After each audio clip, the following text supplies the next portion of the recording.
ராணுவத்துடன் தமிழ்நாடு துணை நிற்கிறது என செய்தி கொடுத்திருக்கிறார் தமிழ்நாடு முதலமைச்சர் M.K. ஸ்டாலின். இது பற்றிய மேலும் விவரங்களோடு பாஸ்கர், ஓவர். பயங்கரவாதத்துக்கு எதிராக இந்திய ராணுவத்துடன் தமிழகம் துணை நிற்கிறது.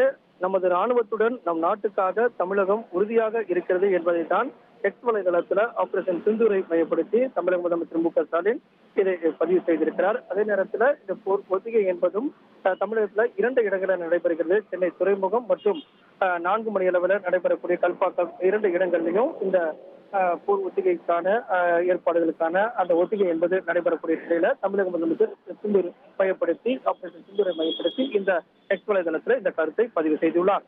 இமய முதல் குமரி வரைக்கும் அத்தனை அரசியல் தலைவர்களும், அவர்கள் இடதோ நடுவோ வலதோ எல்லா தலைவர்களும் இந்தியர்கள் அப்படிங்கிற உணர்வோடு, ஜெய்ஹிந்த் அப்படிங்கிற கோஷத்தோடு ராணுவத்துக்கு துணை நிற்கின்றோம் அப்படின்னு இதை கொண்டாடி வருகிறார்கள். ஒரு அரிதான ஒரு கருத்தொற்றுமை இந்திய தேசத்துல, இந்திய அரசியல்ல, இந்திய சூழல நம்ம பார்க்கின்றோம். நாடு என்று வந்துவிட்டு அதுதானே முதன்மை. உங்கள் தந்தி ஒன் தொலைக்காட்சியில் கர்ணன் தினமும் மாலை 5 மணிக்கு காண தவறாதீர்கள்.